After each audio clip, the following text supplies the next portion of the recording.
Hello, everyone, and welcome back to Local Liberty. I have a hot topic I want to discuss today. This is the war on cash. Now, what the heck is the war on cash? It is somewhat related to many of the other wars that we've discussed on this show. We've talked about our our typical wars of our foreign policy, and then there's the war on poverty, the war on drugs, the war on freedom, which is not an official one, but one that we talk about is certainly pursued all the time. The war on cash is something that's been going on for a long time, believe it or not, and it's largely been a war about subtly changing what people consent to. And what I mean by that is most folks have very happily gone along with the war on cash for the better part of 100 years. I should say not, maybe the better part of 50 years, because some alternatives have been introduced that happen to be very convenient. Credit cards, checkbooks, etc. These things have some distinct advantages over cash, mostly around the area of convenience. But there's also been some deliberate initiatives to discourage the use of cash in our society. And I'm going to talk about some of those, as well as what the end game could potentially be for a lot of this, and why it's something that we should not readily go along with, or we should at least be aware of where things are headed. So what's been happening with cash? One of the things that started in the 30s, 40s, 50s, in that time frame, there used to be very large denomination. They had $500, $1,000, $10,000 bills in cash. And those have all been eliminated and removed from circulation. And why did that occur? Because, the official story for why that occurred is, again, for like all manners of tyranny practically, it's for our own safety. And large bills were eliminated to reduce their use in crime, in various crimes. But what is one of the effects of that? Cash becomes a lot more inconvenient to use versus the alternatives. So cash doesn't have to be horrible, it just has to be slightly worse than the alternatives, and people will naturally shift towards better alternatives. And if you need to move around large sums of money and all you have are $100 bills, it becomes quite an inconvenience if you don't want to carry around stacks of paper money. So that started in the I think that was fully completed by like the 40s and 50s. All the large bills were no longer being printed, and they were totally removed from circulation by the 60s. Shortly following after that, what happened in the 70s was the Banking Secrecy Act, or thereabouts as it was named, and that was what required banks to report any transactions in cash greater than $10,000. In the 70s, $10,000, you could buy a house for $10,000 in 1970. Whereas now, $10,000, that's pretty normal. There's lots of times that you could be doing a perfectly legitimate and innocent transaction for $10,000 in cash, and you will be reported to the federal government if you do so. And reported as a suspicion. It's just, it's suspicious until proven otherwise. Basically, if you're operating in cash, that's automatically considered a suspicion of maybe something criminal is going on. And that has recently been changed. I don't think the hard reporting requirement has changed, but now there's a strong recommendation, whatever the heck that means, that banks are supposed to report $5,000 transactions in cash. So again, the threshold just becomes lower and lower for suspicious activity in cash. What is this? Again, the whole point of all this, it's creating an incentive for people to use cash, because they don't want to be dealing with reporting requirements, and they don't want to deal with, I don't want to be considered a potential criminal just because I happen to be carrying paper money. And then to take that even further, that notion of, cash is suspicious, since the 1980s, this concept of civil asset forfeiture has come into a lot of mainstream headlines, and this is something that's just an egregious violation of basic concept of private property, that the government can, under any suspicion of a particular object, can say, we suspect that object is part of criminal activity and we're seizing it, and it's basically the object itself is what is on trial, therefore it doesn't have any of the constitutional protections, any of the basic common law protections, and you're guilty until proven innocent. That and what does this mean for cash? Again, one of the most suspicious things you can have is a stack of $100 bills, and what this amounts to is yet another reason for people to not carry cash. Because let's say you are interested, you like buying stuff used on Craigslist, and you find a car, and the car costs $11,000, and it's just it's not a dealership, it's just a guy selling it, and people a lot of times will say, cash only on Craigslist, and you better drive to that guy's house to complete that transaction very carefully, because if you get pulled over for your turn signals out, and one thing leads to another, and a cop sees that, oh, you have a large pile of cash on you. This seems kind of suspicious. Maybe they'll take it from you if they happen to be in that sort of mood, or maybe they won't. But the bottom line is, it's a risk, and these risks all add up to different levels of incentives for people to just use cash less and less. And of course, those are secondary factors to the obvious convenience. Is the main reason why people stop using cash, and there's nothing wrong with people choosing to run their business activity or their personal activity in a more convenient manner. But I'm talking about what's the potential long-term ramifications of this trend towards less and less usage of cash in a society. So now just a quick review of what money is. We've talked about this on earlier episodes of the show. Money serves three primary functions. The first is it's a medium of exchange, where if you have two people that want to transact, and one person's got eggs to sell and the other person has potatoes, and they don't want each other's goods, then they have to go search out somebody else that wants the particular goods they have. And instead of that very inefficient means of running an economy, we invented money many, many thousands of years ago.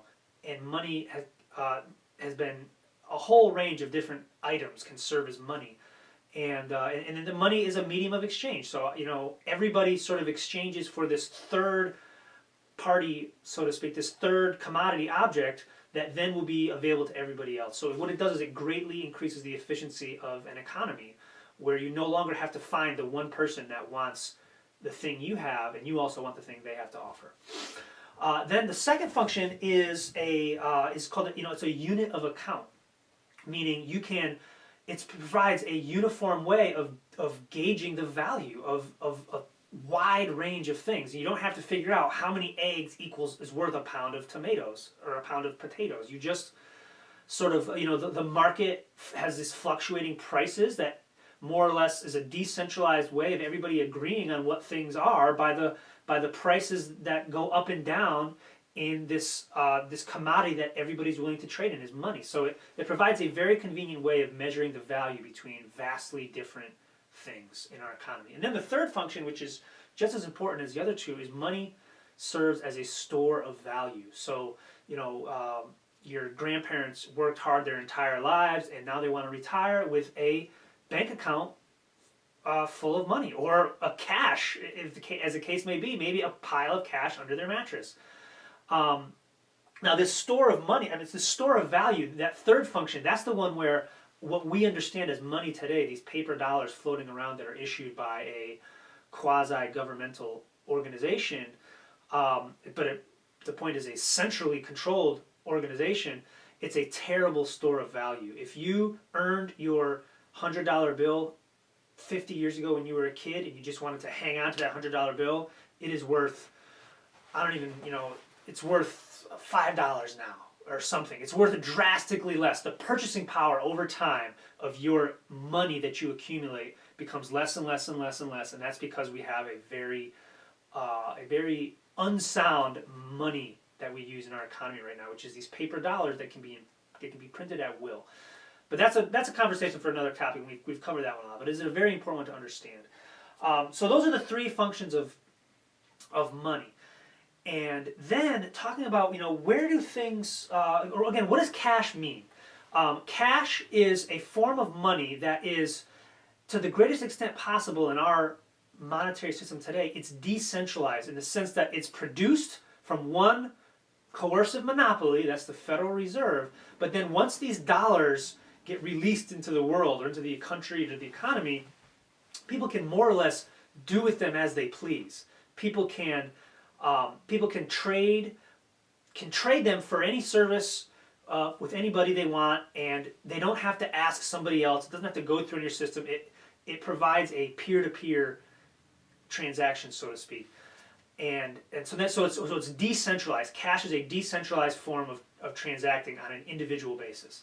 Then you have, it's also anonymous, and you don't have to be a criminal to want privacy in how you transact with other people. That's perfectly legitimate for anybody to say, I want to transact with other people on my own terms, and I don't need some central system, whether it's MasterCard or Visa or Google or whatever the case may be. I don't need some centralized system tracking how I'm spending my money. I just prefer privacy. So that is an option you get with cash. That's not an option you get with the electronic forms of currency.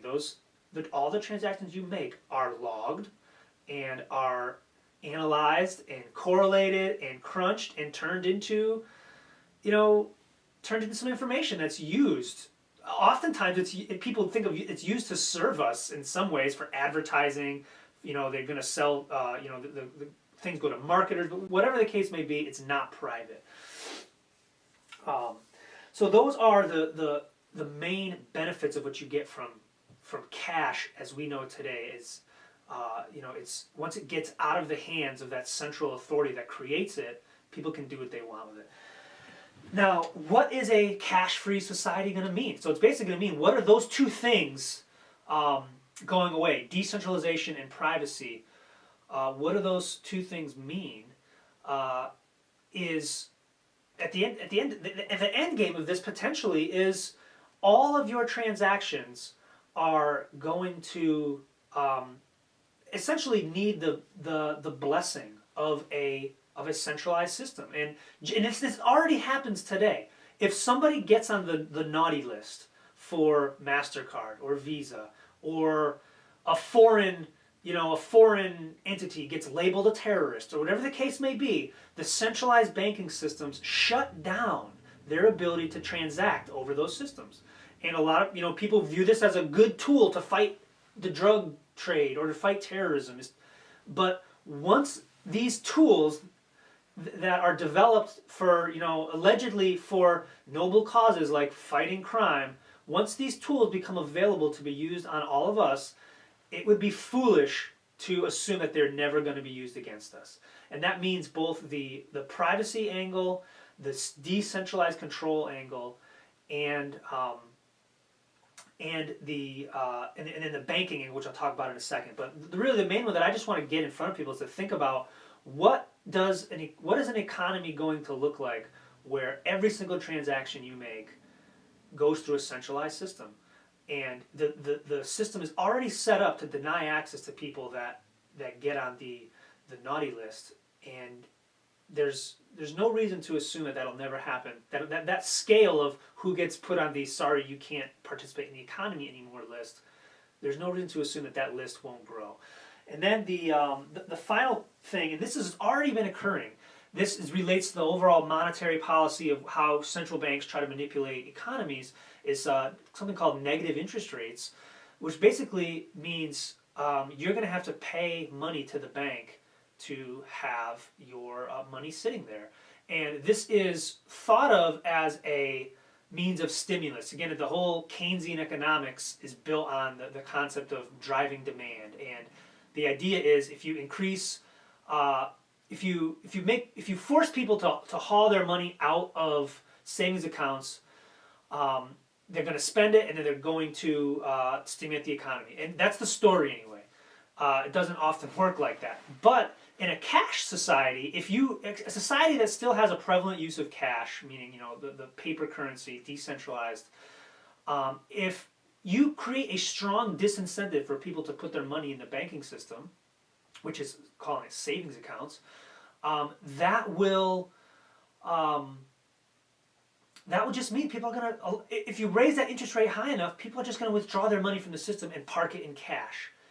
unless cash was removed from the economy as an option. And once cash is removed as as an option for people, then the whole negative interest rate scheme becomes a very viable means to just, again, to extract more wealth from people. It's going to be yet another way that the powers that be, in their endless goal of, this whole system, the government, the state, the monetary policies, the fiat currency, it really all boils down to extracting wealth from productive people. And once there's no cash left in the society, it's going to become that much easier to extract wealth from people. So those are just a couple of things I just want to get out there for folks to think about. This has been making quite a few headlines. There's places in Europe that are already well along the journey in making a cashless society. The United States, there's still lots of cash floating around. People use it commonly, but myself included, lots of people don't use cash because there's very convenient alternatives. But just when you hear a politician or somebody or a banker talking about, hey, let's get rid of cash because it's going to make us all safer. Like every other point I'm trying to make on this show, think for yourself about what the long-term implications of what they're suggesting could be. All right, thanks for listening, guys. This has been Brian with Local Liberty. Check us out on Facebook and YouTube. Have a good one.